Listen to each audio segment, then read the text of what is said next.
Hello, happy nurses day. കാര്യം കഴിഞ്ഞ ദിവസമായിരുന്നു നഴ്സസ് ഡേ എങ്കിലും 3 ദിവസമായിട്ട് എനിക്ക് നൈറ്റ് ഷിഫ്റ്റ് ആയിരുന്നു എന്നേ. അതുകൊണ്ട് വീഡിയോ ഒന്നും എടുക്കാൻ പറ്റിയില്ല. അത്ര ഹാപ്പി ഒന്നും അല്ലെങ്കിലും ഹാപ്പി നഴ്സസ് ഡേയിൽ ഒരു വീഡിയോ ഇട്ടില്ലെങ്കിൽ ഞാൻ എന്ത് നേഴ്സാണല്ലേ. മെൻ്റൽ സ്ട്രെസ് ഉള്ള ജോലി കണ്ടിട്ടുണ്ട്, ഫിസിക്കൽ സ്ട്രെസ് ഉള്ള ജോലിയും കണ്ടിട്ടുണ്ട്. എന്നാൽ ഇതുപോലെ മെൻ്റലി ഫിസിക്കലി നമ്മൾ ഡൗൺ ആവുന്ന വേറൊരു പ്രൊഫഷൻ ഉണ്ടോ എന്ന് ചോദിച്ചാൽ കുറവാണ്.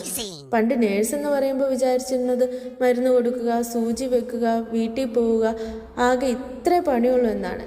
എന്നാൽ ഈ പ്രൊഫഷൻ ചൂസ് ചെയ്തപ്പോഴാണ് ഇത് അതിനേക്കാൾ മറ്റെന്തോ വലിയ സംഭവമാണെന്ന് മനസ്സിലായത്.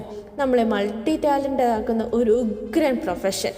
Nurse, doctor, physiotherapist, cleaner, plumber, clerk, electrician എന്നിങ്ങനെ ആവശ്യാനുസരണം ഏത് സാഹചര്യത്തിലും എന്തും ചെയ്യാൻ പ്രാപ്തമാക്കും ഈ പ്രൊഫഷൻ.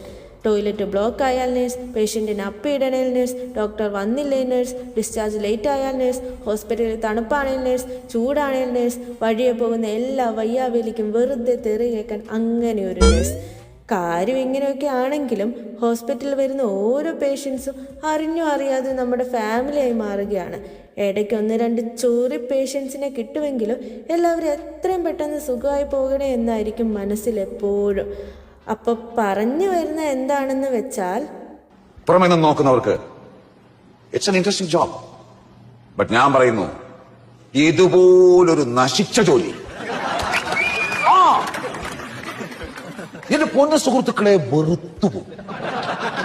എന്നിട്ടും ഡെയിലി ഞാൻ ആ ജോലിക്ക് പോകും. രണ്ടറ്റം കൂട്ടി മുട്ടിക്കണ്ടേ.